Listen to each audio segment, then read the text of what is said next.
What's going on, NBA fans? Welcome to another episode of NBA Central. I'm the host here, Haize, and it's been a wild first week of the season. We got fights. We got rookies having 20-point games. We got 40-point games coming from a lot of different players. We got a lot to talk about. We're going to talk about some of the biggest performances so far in the first week of the season. We're also going to talk about whose season is a make-or-break season for their cores. We'll get into all that and more right after this.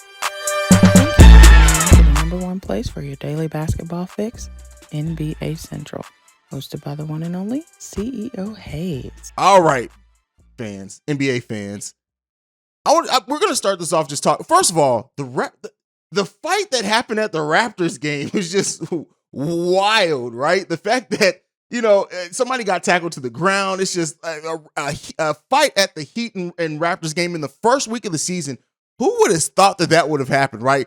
Like, tension shouldn't even be that high yet. But, shout out to Caleb Martin and Kristen Koloko who got into a tuffle, right? I wouldn't necessarily call it a fight, right? It was a tussle for sure. But it's just wild that we're talking about these things already at the beginning of the season. Like, and some suspensions are going to come. It's going to come. It kind of is what it is at that point so far. But that's just an interesting part. It was just, watching that and seeing that, it was just like, you know what? With the way that this season has gone already, this is going to be one of the more tense seasons in the Eastern Conference. And I think that we're seeing that through some of the games so far. Not necessarily tension as far as fighting, things like that, but we are definitely seeing like teams are showing up to play early. We're getting big games. My team, the Bulls, got blown out last night at home by the Cleveland Cavaliers, a newly put together team that was missing Darius Garland. And so that, of course, is bringing questions to the fan base and things like that. It's been a wild first week of the season, and we are just getting started. And like I said, the things in tension in the Eastern Conference is just going to continually rise. So we have a handful of teams that are still undefeated, only with 2 or 3 games played. We got the Boston Celtics that are 3-0, that my team, the Bulls, face tomorrow. We got the Milwaukee Bucks that are 2-0. The Hawks are 2-0. The Wizards, surprisingly enough, are 2-0 as well. And then in the Western Conference, we got the Pelicans that are 2-0, the Jazz that are 2-0. That's another surprising team. Just in how they're using that roster has been very good as well. The Clippers are 2-0. The Portland Trail Blazers, all the undefeated teams so far. There are some surprises in there, some not. Again, with that few amount of games, it kind of is what it is. Teams that are winless, the Los Angeles Lakers, it's going to be a very difficult season for the Los Angeles Lakers, and that is evident. The Thunder, the Kings, and the Rockets, all teams without wins so far in this young part of the season. They're for the most part, those are all teams that you do expect to kind of be in the Victor Wembanyama sweepstakes as well. Surprisingly, the Philadelphia 76ers start off their season 0-3 as well. The Orlando Magic, understandably so, are 0-3, and those are the teams that are winless so far in the Eastern Conference. Again, what does that mean 1 week into the season? Nothing. Take it away, throw it away. It really means nothing in the long run, but it is just interesting to talk about and just see where teams sit so far early enough. We already know there's going to be several teams that, like the Boston Celtics last year, maybe have a so-so start to the season, but really turn it up after the All-Star break as we gears more towards the playoffs. So it's interesting to watch for some teams, and we'll talk about some teams that are in make and break seasons for different reasons here to end the show, but it's very interesting overall. But I do want to talk about the first 3 games from Paolo Banchero, the person who's probably more than likely going to be Rookie of the Year. 27 points, 9 rebounds, 5 assists, 2 blocks, 61% shooting from the field. Then he had a 20-point, 12 rebound, and 3 block game, and then a 23.5 rebound, 3 assists with 2 3-pointers made game. Paolo Banchero's offense is in. Right? Like, he is going to be a great offensive big in this NBA. How he grows defensively, I think, is going to be the biggest question for him, because if he can become a solid defender, which he hasn't necessarily been terrible on the defensive end yet for the season. But again, that's a team that's not going to win very many games more than likely this season. But to see that growth and development from him has been key. And I think that it says a lot in just that they made the right decision with him.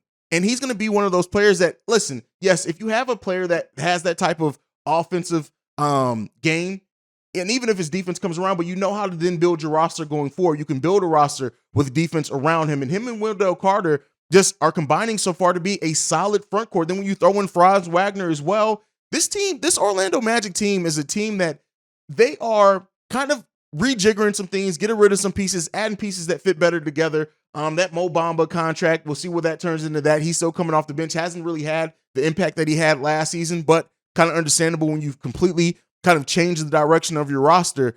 But I think what the Orlando Magic have in their young core there is definitely a core that you can see them keeping several pieces of that, and if they learn to play together, they feel together, that this is going to be a team that their ceiling is, the sky's the limit for their ceiling, really when you think about it. And I really do like what they're doing. Again, that hasn't translated to wins, and I don't know if they want it to translate to wins, because this is a team that, if with Paolo on that team, with Franz on that team, with some of the younger players that you have on that team as well, if they're able to continue growing, Cole Anthony's had a solid season so far as well. As you look to those players to continue grow, if you can end up adding like a Victor Wembanyama to this, I don't know if they're going to have it. They're going to be as low as the standings to get that.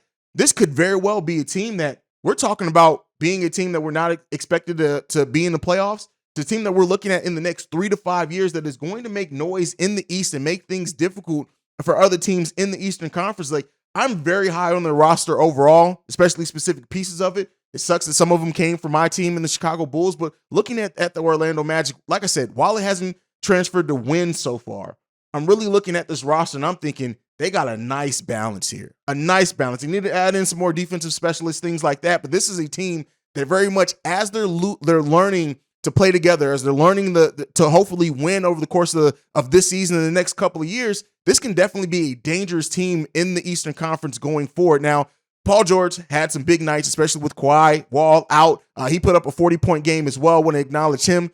Great stat line from Paul George. And the Clippers, overall, I don't know how to feel about the Clippers and what they are, because the health is the biggest thing with the Clippers, right? If you could bet on the Clippers being fully healthy, you have to look at them as being a Western Conference finalist by chance, right? They're 2-0 in the season so far, but it's just like, how much is this, like, when is health, if it becomes a thing for this team, when is it going to bite them in the ass? And it feels like that may come at some point.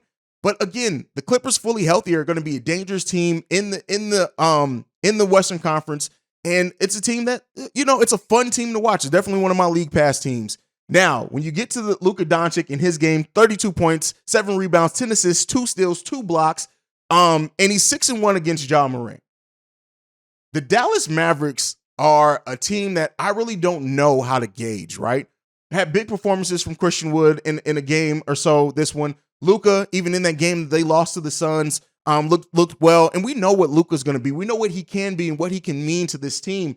But it's like, is he going to get the support from the rest of the roster for them to go on a real run and possibly make it to a finals? We'll see. They're in a similar situation to when they had Dirk. It's just like you have a team. They've constantly tried to do new things, to bring in new talent, tried new combinations, things like that. They brought in Kristaps, he didn't work. They brought in Spencer Dinwiddie. Now they have Christian Wood there. They're constantly trying things down in Dallas, but it doesn't ever really turn into, like, for surefire making this team a contender. They're a contender by the nature of having one of the best players in the NBA on the roster, but outside of that, like, seeing what they do and things and how it continues to develop for this team is going to be interesting to watch. 1-1 so far in the season, but I wanted to mention his production so far as well. All right, let's get into what kind of the main topic is and the last thing we're going to talk about on this episode of NBA Central, and that's teams that are really in make or break seasons for their core before the season, for their core before they have to make a decision on going a different way with the roster. And one of the first ones is a team that I just talked about, and that's the Los Angeles Clippers. I think that this is a make or break season for them because you can only deal with and try to bet on health so much before you have to make some wholesale changes if the team is not able to stay healthy. And while, like I said before, if you could bet on health for this team, this would absolutely be a team that you can expect to make at least the conference finals, if not the finals overall. This is a team that I think that if it just doesn't work this season, while they do have Paul George, while they do have Kawhi, while I don't necessarily think they're going to trade either one of those players, that you do have to look at and say, all right, do we have to make some other decisions here? Do we have to maybe go after some better players to bring in and pair with these guys? Because we just can't bet on the health of this team. When you look at like what they have, Reggie Jackson, John Wall at the point guard position, solid. Paul George at that shooting guard position, solid. Norman Powell, Kawhi Leonard at that small forward position, solid again. But can you bet on the health of Kawhi Leonard? You just can't at this point in time. Having Marquise Morris, Nicholas Batum, again, solid. Robert Covington, solid. Zubac, I'm really high on Zubac. By the way, I really do like Zubac. But it's a roster that you still have to look at and you're like, all right, but like there's so many question marks up and down this roster as far as health.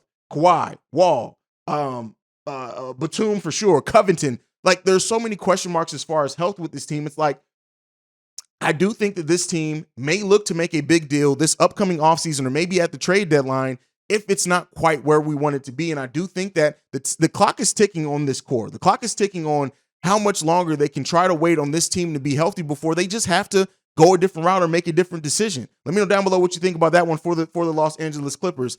As well, by that same thing, the Phoenix Suns. I think when you look at this Suns team, the fact that how far they went when they first came together, and then last season, and then even at parts in the Dallas game this season, sitting Chris Paul in the fourth quarter. Do they make a decision if DeAndre Ayton just isn't working down there and there's still those issues? Do you make a move from there? I'm looking at the Suns because at some point, this Suns team is going to have to look and say, listen, Chris Paul has been great for us.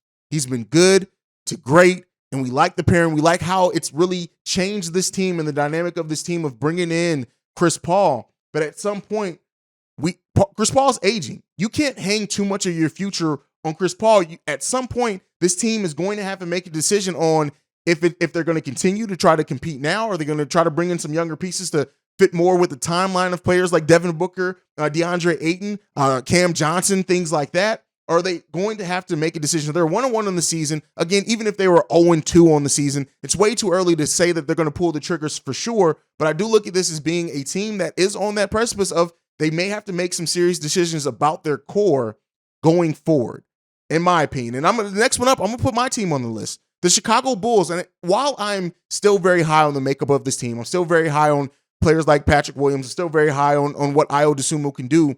The thing that's with this team is that it's not bad enough to where they can even try to get one of the top picks in the draft to really try to maybe bring in or enter the Victor Wembanyama sweepstakes. Again, way too early in the season. I'm not saying this team isn't going to be a playoff team, but the fact that they're a team that isn't a championship contender and they're too good to be a team that you can expect to necessarily make it out the playoffs unless things just go wrong, they're going to have to make a decision at some point. Are we going to go fully in on winning now, meaning that maybe trading some of our younger pieces for veterans or whatever else? Or are we going to be this team that we're going to try to get younger and maybe up our draft picks? They don't have their own draft pick this upcoming year. They could possibly have the Portland pick. So we may not see that happening this season. But I do think that this is a team that as they get closer, right, it's going and them looking at the outlook of this roster, a lot of solid young pieces, right? Ayo, Dalen Terry, solid young pieces. Kobe White, we don't know what his future is with the team. Marko Simonovic, what's going on with Marco? And then P. Will being the biggest question mark, passive P, as I've come to call him. Like, this betting on this young core is you can only go so long. And then they also have like this where they don't really have a lot of size. Patrick Williams being the starting forward, which may be over with. Then you're looking at a 6'4" guard becoming the starting power forward if it's not Patrick Williams. This team may have to make some decisions sooner rather than later on this core on if they really want to continue to try to bet on that potential of a P. Will. Other team that I'm putting in the Eastern Conference is the Charlotte Hornets. Now, I did have Charlotte Hornets high in my Victor Wembanyama sweepstakes because I think if you add Victor Wembanyama to a LaMelo Ball, things can change very drastically for that team. But even then, Miles Bridges, we know what happened with him. He's gone, doesn't look to be coming back. So that was a piece of their young core that was a solid piece in that for the right reasons, right? I'll say with that, I agree with him not being in basketball. I think he needs to stay away from basketball. But with that being said, and now since you have Scary Terry out there, you have Gordon Hayward out there as your starters, and sometimes that you may have to ship off to try to bring something in. PJ Washington, a player that I really do like. You also have Mason Plumlee, Mark Williams down there, still other young players. Kyle Oubre still there. Book Knight, who I'm not high on. I don't know why Book Knight plays as much as he does at times. But you may have to make a decision to actually maybe move some of those pieces, move off of those to bring in some more talent. And if this team is fighting for a play-in spot or damn near or even out of the play-in as we get into the latter part of the season, they may have to make some serious decisions about their core going into the offseason.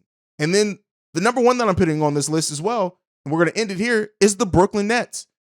Kyrie, we already know, free agency coming up. Kevin Durant, who tried to force his way out. You have Ben Simmons down there, who is such up and down, and he's a good player overall. I do like Ben Simmons, but he's just a player that you have to use him in such a specific way usually. They've been experimenting with him at the 4, but this is a team that I do look at as saying, yes, you were dealt a hand that you didn't expect with James Harden asking out. They gave into their players in so many of the deals that they made, and I'm glad that this team, for one, did stand up against the player empowerment movement when Kevin Durant asking his way out and basically said, hey, no, you're going to deal with it. You're under contract. You're in your first year of your extension. You asked for a trade before you even got into the pay that we're giving you with this extension. We're going to listen. If we move you, it's going to be by our own decision. It's not going to be because you wanted to. But that decision may be coming for this team if Kyrie doesn't end up leaving. If Ben Simmons and that experiment of him being the starting forward does not work, this team may look to do something. We already know Kevin Durant may want out. You got Joe Harris down there who's still okay, right? But they may make decisions at the trade down there. It may very well be. If this team is not coming together by the trade deadline, or they're one of those teams that are maybe fighting, God forbid, for a play-in or playoff spot, you may see serious decisions made about this team's core that we necessarily didn't expect last year around this time. So we'll see. That's my list on teams that I think it's make or break for their cores this season as far as keeping those cores together. Let me know what you think on that one down below. That is it for today's episode. Still don't have any social media for the show, so make sure you hit that subscribe button. You can share it down there. We also have the podcast side, which the link is in the description for the podcast for NBA Central. But that is it for us for today. Make sure you hit that subscribe button. But that's it. Love you guys. Peace, y'all. This has been a presentation of the Breaks Media.